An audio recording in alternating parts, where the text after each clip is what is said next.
दोस्तों, आप सबको जय जोहार, जय छत्तीसगढ़। और मैं सर्ववादी दल का राष्ट्रीय अध्यक्ष अरुण पन्नालाल आपके सामने मुखातिब हूँ।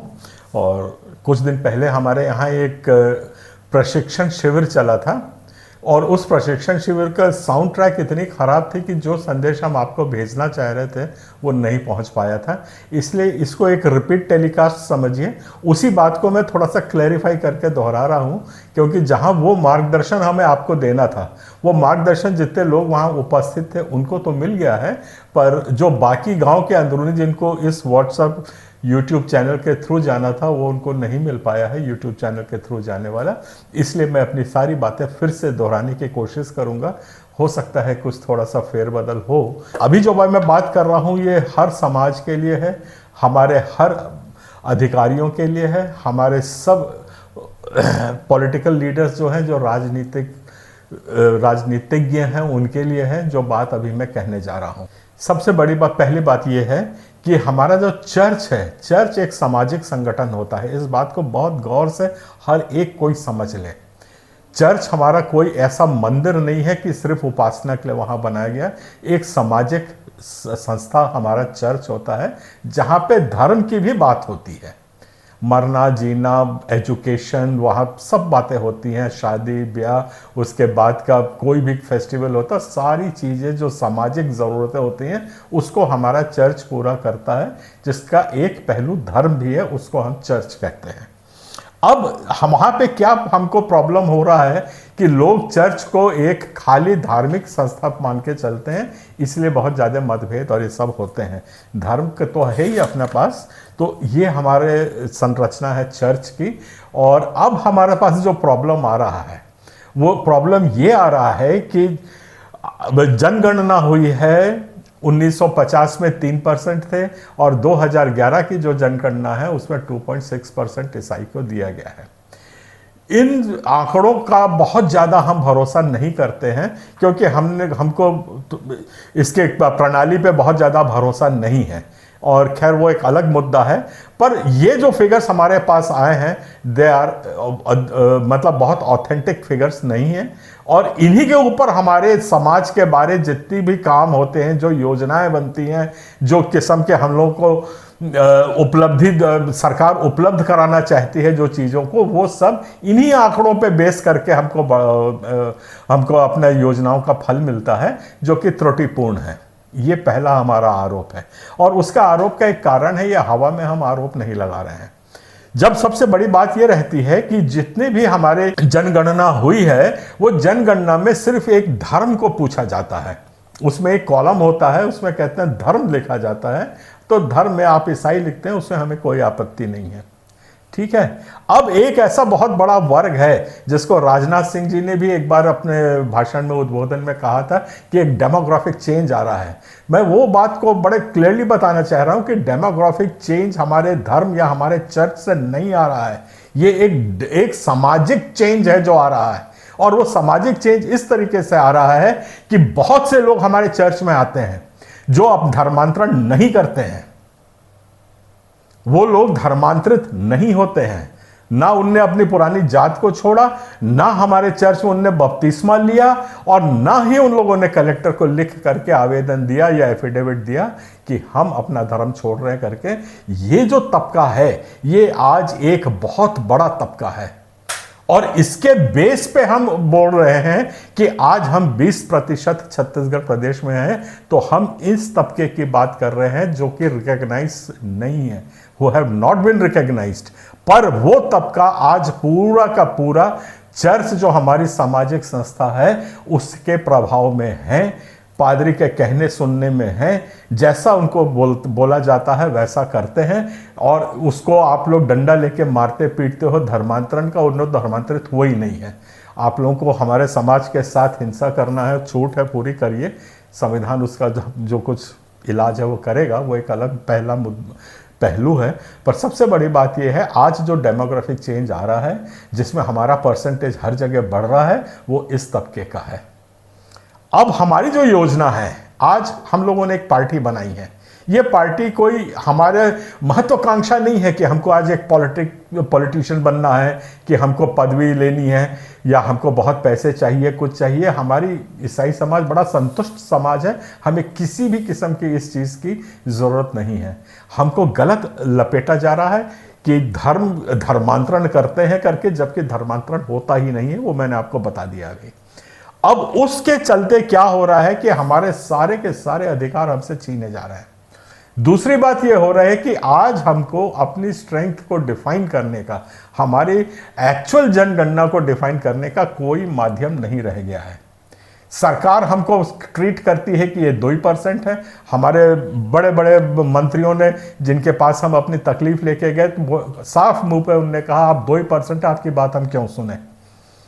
तो ऐसे माहौल में आज हमको बहुत सख्त ज़रूरत पड़ गई है कि हम अपनी स्ट्रेंथ जो है, जो हमारा जनबल है, जो हमारी शक्ति है, उसको प्रमाणित करें।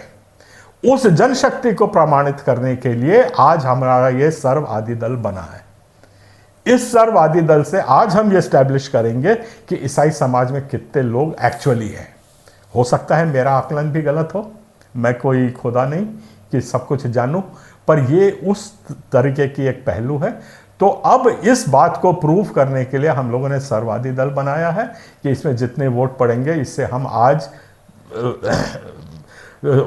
इनके साथ बातचीत करने के लिए हमको एक शक्ति मिलेगी, एक पहलू मिलेगा, एक स्ट्रांग अपने को एविडेंस मिलेगा। हम लोग इतने हैं, आप हमारी बात सुनिए करके। तो ये हमको न्याय भी दिलाएगा, ये हमारी जो सरकारी योजना है उससे भी हमारे काम आएगा। और हम लोग 2-4 सीट इधर उधर कहीं जीत भी गए तो ये जीत गए, पर वो हमारा मुख्य मुद्दा नहीं है। हमारा मुख्य मुद्दा है कि आज हमारा समाज की एक्चुअल शक्ति कितनी है, यथार्थ की ताकत हमारी क्या है, उसको हम स्थापित करें और ऑथेंटिकली स्थापित करें। कहीं सुनी ना हो, जैसे भाजपा ने बोला 15% है, मोहन भागवत जी ने बोला कि 20% है, हम बोल रहे हैं कि 11% है। ये हवाई को बंद करके एक ऐसा आंकड़ा हम आपके सामने रखना चाहते हैं कि ये देखिए, ये हमारी एक्चुअल गिनती है, अब हमें गिना जाए और हमें सुना जाए। इसके लिए आज ये पार्टी बनी है जो मैंने आपको बताया। अब आ जाते हैं, ये मैंने आपको बताई कि हमारे योजना क्यों बनी, इसके कारण क्या है। अब मैं आता हूं आप लोगों को समझाने के लिए कि योजना हमारी क्या है। देखिए, सब दुनिया जानती है कि हमारा एकदम फक्कड़ समाज है। हम लोग पैसे पे कभी तूल दिए नहीं, पैसे हमारे पास रहते नहीं, बहुत संतुष्ट जीवी हैं। हमको बस 2 रोटी 2 बोटी मिल जाए, हम शांति से अपना जीवन व्यापार करते हैं। सरकार की स्कीम्स लेने तक नहीं जाते लोग। ये हम लोगों का नेचर रहा है, जिसके चलते आज हमको रिकग्निशन कहीं भी नहीं मिला है। तो अब हमारे पास पैसा नहीं है, हमारे पास संगठित होने का हो रहे हैं, क्योंकि हमारे पास इतनी ताड़ना प्रताड़ना हुई है हमारे समाज में, तो आज संगठित हो रहे हैं। अब सवाल यह है कि हम इस लक्ष्य को हासिल करेंगे कैसे। इसके लिए आज आपको यहाँ बुलाया गया है। ये हमारा पहला प्रशिक्षण शिविर है। इस प्रशिक्षण शिविर में आप समझने की कोशिश करिए कि ये पहला शिविर है। इस शिविर में हम लोग सिर्फ प्रचार और प्रसार उस पर ध्यान दे रहे हैं। उसके बाद का जो दूसरा शिविर होगा, उसमें यह ध्यान दिया जाएगा कि चुनाव को किस तरीके से, किस मुद्दों से लड़ा जाएगा, अपने समाज तक हम कैसे पहुंचेंगे, कैसे उनको हम एकत्रित करेंगे, उसके ऊपर पहुंचा जाएगा। और तीसरा पहलू जो आएगा कि आपको नॉमिनेशंस, जो प्रशिक्षण शिविर आएगा, वो ये रहेगा कि हमको कैसे फाइल करना है, कौन कौन से डॉक्यूमेंट्स लगेंगे, कौन से प्रमाण पत्र लगेंगे, आप उसको कब विड्रॉ कर सकते हैं, नहीं विड्रॉ कर सकते हैं, आपको नक्शा निकालना है, कितने गांव की लिस्ट निकालना है, रूट मैप निकालना है, उनको कैसे पहुंचना है, ये सारी बात हम आपको दूसरे शिविर में सिखाएंगे।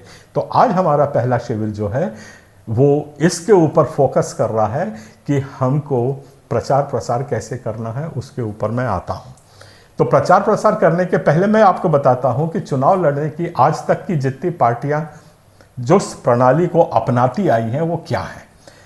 इनका चुनाव लड़ने का तरीका ऐसा रहता है कि हर एक बूथ पे एक बूथ कमेटी बनाई जाती है। बूथ कमेटी बनाती है, हर पार्टियां बनाती हैं, और जितने भी वहां पे वोटर्स होती हैं उनके पास उनके लिस्ट होते हैं। एक बूथ का अध्यक्ष होता है और एक पन्ने का जो एक पेज होता है जिसमें 22-23 वोटर्स रहते हैं या 30 वोटर रहते हैं, उस पन्ने का एक प्रमुख बनाया जाता है जिसको पन्ना प्रमुख कहते हैं। पन्ना प्रमुख का काम रहता है कि जितने भी वोटर उसके पन्ने पे हैं वो हर एक से व्यक्तिगत संपर्क करेगा, अपनी पार्टी की विचारधारा उनको बताएगा, उनको प्रेरित करेगा कि आप आइए और हमारे पे वोट दीजिए करके। ये उनका काम रहता है। ये सारा काम जो होता है कमेटी प्रमुख बनाने का, पन्ना प्रमुख बनाने का, कमेटी अध्यक्ष बनाने का, ये सब बहुत महंगे काम है, क्योंकि जो अपना समय लगाता है वो फोकट में नहीं लगा सकता है। फुल टाइम जॉब रहता है, बड़ी पार्टियों के पास पैसा रहता है, वो लोग लगा पाती हैं। आज हम तो अपना ही पेट नहीं भर पाते तो दूसरे को कहाँ से देंगे। तो हमारे ऊपर से एक ये बहुत बड़ी समस्या है कि हम आपके पास फाइनेंस नहीं है, हम और पन्ना प्रमुख भी नहीं बना सकते, और हम अपना बूथ अध्यक्ष भी नहीं बना सकते हैं। ये आपको मैंने क्लियर कर दिया कि इनको अभी हम नहीं बना सकते हैं।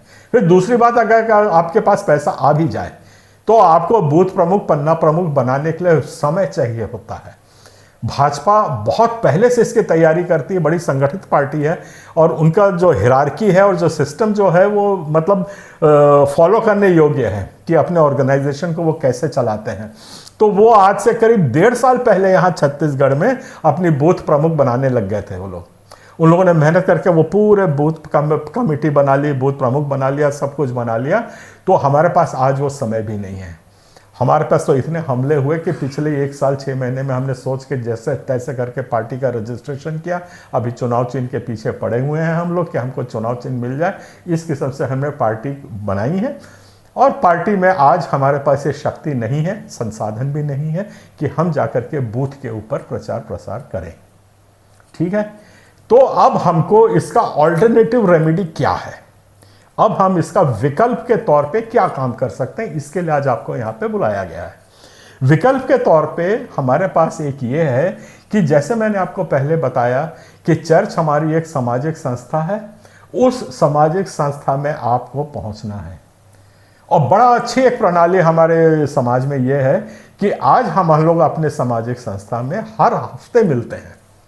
दुआ प्रार्थना भी होती है, समाज की बातें भी होती हैं, सब चर्चाएं होती हैं, दुख सुख एक दूसरे का पूछा जाता है, कोई बीमार है, तकलीफ है, उसके लिए प्रार्थना भी करते हैं, योगदान कुछ देना होता है तो वो भी करते हैं। तो इसके सबसे एक संगठित बिरादरी है हमारी जो चर्च में जाती है और हर हफ्ते जाती है। तो हमको कोई सम्मेलन करने की ज़रूरत नहीं, उनके घर जाने की ज़रूरत नहीं, उनको अप्रोच करने के लिए हमको और कोई तौर तरीके की ज़रूरत नहीं है। आपको सिर्फ चर्च तक पहुंचना है और अपनी विचारधारा जैसे मैं आपको शेयर कर रहा हूं, ये आपको हर चर्च में इसको आपको शेयर करना है। और हमारा कोई छोटी शक्ति नहीं है अभी इस वक्त, और मतलब इतनी बड़ी शक्ति है हम लोग कि हमको अब हर एक को खड़े होकर सोचना पड़ेगा कि ये ईसाइयों को अब मारने पीटना इनके लिए काउंटर प्रोडक्टिव तो नहीं हो रहा है। और ये बड़े बड़े जो चर्च पार्टियों के जो नेतागण हैं वो लोग इस बात पे मंथन कर रहे हैं, ऐसा नहीं कि नहीं कर रहे हैं। तो ये हमारा कार्य प्रणाली होगी कि हम पहुंचेंगे चर्च के द्वारा अपने लोगों तक। अब मैं आपके पास आता हूं, जो हमारी कोर स्ट्रेंथ क्या है। कोर स्ट्रेंथ का मतलब हमारी सार की ताकत क्या है। आप बहुजन समाज पार्टी को देखिए तो उनकी एक शक्ति है, वो चाहे सिर कट जाएगा पर वोट अपने बहन जी को ही देंगे, चाहे आप उनको कुछ भी दे दो, कितने भी मारना पटाना प्रताड़ना कर लो, जो कुछ भी कर लो। So that is core strength. वैसे ही भाजपा की अपनी एक कोर स्ट्रेंथ है जो हिंदुत्व पे बेस्ड है। वो हिंदुत्व चिल्लाते हैं तो उतना संगठन उनका साथ आता ही है, चाहे कुछ भी कर दो, उनको मारो पीटो पैसा दो, वो नहीं चलेगा। और वैसे ही एक कांग्रेस का भी एक कोर स्ट्रेंथ है। तो ये कोर स्ट्रेंथ को हमको पहचानने की जरूरत है। आज मैंने आपको बता दिया कि हमारी कोर स्ट्रेंथ क्या है। हमारी कोर स्ट्रेंथ स्टार्ट होती है हमारे चर्च से। हमको सिर्फ उस कोर स्ट्रेंथ को आज एड्रेस करना है। इधर उधर जाने की आप कोशिश बिल्कुल कतई मत करिए, बिल्कुल कतई मत करिए। जो बॉर्डरलाइन केसेस हैं, दूसरे समाज के हैं, आम समस्याएं हैं, सड़क नाली गरवा जमीन, ये सब में हमको नहीं पढ़ना है। हमको सिर्फ पढ़ना है कि हमारी कोर स्ट्रेंथ क्या है। हमको अपना खड़े होकर we have to be counted, हमको गिनती बतानी कि हम इतने हैं, उसके लिए आपको काम करना है। तो उसके लिए अब सवाल आता है कि आप कैसे काम करेंगे। पहला काम आप ये करेंगे कि आप हर एक विश्वासी के घर पर पहुंचेंगे। ये पादरी की ये पर्सनल जिम्मेदारी आज दिए जा रहा हूं कि आपको हर विश्वासी के घर वैसे भी आप लोग पहुंचते हैं, हाउस कॉल्स करते हैं, हाउस प्रेयर जाके हर एक के घर में आप करते हैं। आपको उस वक्त सिर्फ जो हमारी विचारधारा है, जो हमारा दृष्टिकोण है, उसको आपको बांटना है कि सर्ववादी दल आज क्या सोच रहा है और क्यों ये हम लोग कर रहे हैं। ये आपकी हो गई पर्सनल काउंसलिंग। ये आपको व्यक्तिगत रूप में जाके 1 to 1 हर एक को समझाना है, ठीक है। ये हमारे एक तरीका रहेगा काम करने का। दूसरा तरीका ये है कि अभी हम लोगों ने पर्चे छापे हैं, पैम्फलेट्स हैं। पैम्फलेट्स में हमने बहुत संक्षिप्त में 4 पन्नों का है, ये बहुत मेहनत से छापा है और उसमें एक्चुअल मसीहत की क्या पोजीशन है, मणिपुर से लेकर के, पंजाब से लेकर के, हमारे छत्तीसगढ़ से लेकर के किस किस्म का षड्यंत्र रचा जा रहा है, वो सब उसमें उजागर किया गया है। जो खूनी हमले हुए हैं, जो हमारे पादियों को गोली मार के मार डाला गया है, फसल लूटी गई है, शव को निकाल के फेंका जा रहा है, ये सारे पहलुओं को उसमें हमने टच किया है। उसमें हमने अंतरात्मा को जगाने की कोशिश की है। आपका पहला काम है कि आप उसको जा करके हर एक विश्वासी के घर में उस पर्चे को बांटेंगे। इस मेरी बात को बहुत गंभीरता से लीजिए और आज संकल्पित हो जाइए, दृढ़ हो जाइए कि मुझको जा करके आज ये पर्चे हर एक घर में पहुंचाना है, उनके घर में उनके साथ बैठना है और अपनी जो विचारधारा है, हमारी जो दृष्टिकोण है, उसको हमें समझाना है उनको। ये 2 काम आपको करने हैं। तीसरा काम यह है कि आज मीडिया में हमारी कोई उपस्थिति नहीं है। आदमी मर जाता है, कट जाता है, उसके घर में हमले हो जाते हैं, घर फसल लूट ली जाती है, पर मीडिया में कहीं रिपोर्टिंग नहीं होती। ये कड़वा सच है, ये बिल्कुल कड़वा सच है। तो आज हमारे पास मीडिया में कोई स्पेस नहीं है। पहले एक समय था कि ईसाई समाज अपना एक विज्ञप्ति देता था और वो छपती थी तो पूरी सरकार का अमला हिल जाता था कि ये क्या होगा, दौड़ के वहाँ पहुँचते थे। आज जू नहीं रेंगती, भले वहाँ पे हत्या हो जाए। तो ये सिचुएशन और आज से 15 साल 20 साल पहले की सिचुएशन में ये बहुत बड़ा शिफ्ट है, बहुत बड़ा फ़र्क आया है। इसको आपको हकीकत को समझना पड़ेगा। तो मैं कह रहा हूँ कि अब आज हमारे पास मीडिया स्पेस नहीं है। अब आ जाते हैं कि अपन लोग इसमें टीवी चैनल्स के ऊपर। टीवी चैनल्स में आप लोग मुझको खुद बताइए आपकी बात कब सुनी जाती है। वहाँ पे हमको बिठा दे भी बुला करके एक औपचारिकता पूरी करते हैं, एक ईसाई आदमी को बिठा करके, और वहाँ पे उसको इतना धमकाया चमकाया जाता है एंकर के द्वारा कि उसकी बोलतीज बंद हो जाती है, ना मौका देते हैं बोलने का, और जोर जोर से दुनिया भर के धर्मांतरण और ये और वो आरोप लगाए ताकि हम अपनी सफाई पेश ना कर सकें। इस तरह का रवैया है। तो इनका तो बहिष्कार हमने करीब 2 साल से कर दिया है। कुछ मूर्ख लोग थे जो जाके फिर भी अपना चेहरा चमकाने के लिए जाके वो टीवी के सामने बैठते थे। हम लोग आज किसी टीवी के सामने जाते नहीं हैं। जब तक कि हमको या तो मोनोलॉग होगा, हमारी बात को आप चुपचाप सुनेंगे, हम डिबेट में नहीं जाते हैं।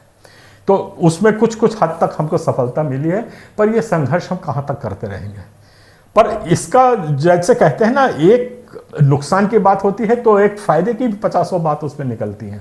और फायदे की बात आज ये है कि आज हमारे पास सोशल मीडिया है जिससे मैं आपसे रूबरू हो रहा हूँ। ये यूट्यूब चैनल का जो शक्ति है ये बहुत अपरंपार है, बहुत बड़ी ताकत है और बहुत स्पेसिफिक है। ये बाकी टीवी चैनल्स मीडिया 2 करोड़ को जाते हैं पर आपके 2 लाख लोगों को छूते हैं। हम लोग 2 लाख लोग को जाते हैं और सिर्फ जहां पे हमको चोट करनी उन तक पहुंचते हैं। ये बहुत बड़ा फर्क है सोशल मीडिया में और कमर्शियल मीडिया में। तो सोशल मीडिया का हमको पूरा गहन उपयोग करना है, जो आप लोग कतई नहीं कर रहे हो। इसके लिए ये यूट्यूब चैनल बनाया है जिससे मैं आपसे मुखातिब हो रहा हूं। इसको आपको पूरा यूज करना। सबसे पहला काम करना है आपको कि अपने चर्च में अनाउंस करके इस यूट्यूब चैनल को आपको सब्सक्राइब करना है। ये आपकी जिम्मेदारी नहीं, आदेश है। ये आपको करना है ताकि हमारी आवाज़ आप तक पहुंचे और आपकी आवाज़ वापस हम तक आए। और वहाँ से यहाँ से मैं आप लोगों के हर एक पाद्रीगण को भी रिक्वेस्ट कर रहा हूँ कि आप 1-1 मिनट का 2-2 मिनट का वहाँ की ज़मीनी हकीकत क्या है उसका बाइट बना करके हमको व्हाट्सएप के द्वारा भेजिए। हम उनको सबके इस चैनल में ऐड करेंगे, तब लोगों को पता चलेगा कि आज जगदलपुर में क्या हो रहा है, तो अंबिकापुर में क्या हो रहा है, तो रायपुर में क्या हो रहा है, तो धमतरी में क्या हो रहा है। अभी ऐसा है कि सब हम अनभिज्ञ रहते हैं। वहाँ पे पादियों की हत्या हो जाती है और अंबिकापुर वालों को मालूम ही नहीं रहता। अंबिकापुर में डीलिस्टिंग की रैली निकल जाती है और रायपुर को पता ही नहीं रहता कि वहाँ क्या हुआ है। इस बात से उबरने के लिए हमको ये यूट्यूब चैनल बनाया गया है। इसका आप लोग भरपूर उपयोग करना सीखिए। व्हाट्सएप में आप लोग इधर उधर गाली गलौज से लेके गुणगान लेके हालेलुया सब करते हैं, वो एक अलग पहलू करते रहिए, पर इन इश्यूज़ को मिक्सअप मत करिए। ये हमारे ज़िंदा रहने के लिए का सामान है, इसके बगैर हम कल ज़िंदा नहीं रह पाएंगे। इसके लिए आपको बहुत सचेत होना है और इसको आगे बढ़ाना है। तो आपको मीडिया का यूज़ करना है, फेसबुक का यूज़ करना है, हमारे पादरी लोग आपको सिखाएंगे कैसे फेस करना है। व्हाट्सएप पे आपको जितने आपके छोटे छोटे ग्रुप्स हैं उन तक बातों को फैलाना है। ये हो गई बात हमको सोशल मीडिया यूज़ करने की। और आखिरी बात मैं आपको ये बता रहा हूँ आज के शिविर का, आखिरी बात ये है कि हम लोगों ने अभी, आप मेरे स्क्रीन में देख रहे होंगे कि ये एक मेंबरशिप कार्ड हम लोगों ने निकाला है। इसकी कीमत मात्र 10 रुपये है। इसमें आप अपना सारा डिटेल पीछे लिखिए, उसके साइड में कॉलम दिया हुआ, विधानसभा क्षेत्र लिखिए, नाम लिखिए, गांव का नाम लिखिए, थाने का नाम लिखिए और 10 रुपये हमारे कार्यकर्ता को जमा करिए। या तो QR कोड है, उसमें आप 10 रुपये जमा करके जो दूसरा नंबर वो उसका काउंटर फॉइल है उसको आप अपने साथ लेके जाइए और उसको थोड़ा लैमिनेट कर लीजिए, प्लास्टिक में लगा लीजिए। कई महीनों तक ये आपको काम आने वाला है। आपने ध्यान दिया कि हर एक में सीरियल नंबर है। अभी हम लोगों ने करीब 1 लाख का मेंबरशिप का टारगेट बनाया है, समय का बहुत अभाव है, पर हाँ ये तो चलते ही जाएंगे। तो उस कार्ड को आप जब अपने छाती पे पहनेंगे, अपने पॉकेट पे उसको लगाएंगे और आप किसी भी जगह जाएंगे तो आपकी आइडेंटिटी, आपका व्यक्तित्व, आपकी पहचान रहेगा कि ये वाला आदमी फलाना फलाना आदमी इस पार्टी को बिलोंग करता है। फिर आपका वो नंबर रहेगा वहाँ पे। नंबर का हम यहाँ पे एक कंप्यूटर में डाटा बैंक बना रहे हैं। आपके नंबर को टाइप करेंगे, आपकी पूरी की पूरी डिटेल सामने आ जाएगी। उसके कारण हम आपको तुरंत वहाँ पे एक मदद पहुँचा सकते हैं। थाने में हो, किसी राजस्व मामले में हो, जमीन के मामले में हो, तो उसमें फिर हम लोग आपको रिप्रेजेंट कर सकते हैं कि फलाना फलाना सदस्य हमारा मेंबर है, इस पार्टी का कार्यकर्ता है, वो भारतीय नागरिक है, उसके इस प्रकार से अधिकारों का हनन हो रहा है। आवेदन निवेदन है कि कृपया करके ध्यान देके उनका समस्याओं को सुलझाएं। इस तरीके से हम आपकी मदद भी कर पाएंगे। तो आप ये मेंबरशिप का लीजिए, इस सब कुछ को लीजिए और ये इस किस्म से हम लोग अभी ये पहला पहलू को समाप्त कर रहे हैं।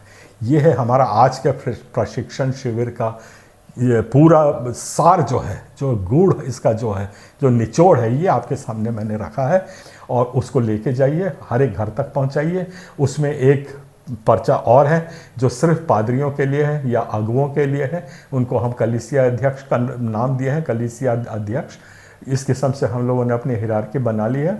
कलीसिया अध्यक्ष के ऊपर हमारे ब्लॉक अध्यक्ष होंगे, ब्लॉक अध्यक्ष के ऊपर हमारा जिला अध्यक्ष रहेगा, जिला अध्यक्ष हमारे स्टेट अध्यक्ष के साथ तालमेल बना करके इनसे संचालित होगा। तो ये सीढ़ियाँ बन रही हैं। Rome was not built in a day. एक दिन में ये कांग्रेस पार्टी इतनी बड़ी नहीं हो गई। 100 साल हो गए हैं, अब 150 साल हो गए हैं। भाजपा को भी आज लड़ते लड़ते लड़ते लड़ते 100 साल हो गए हैं।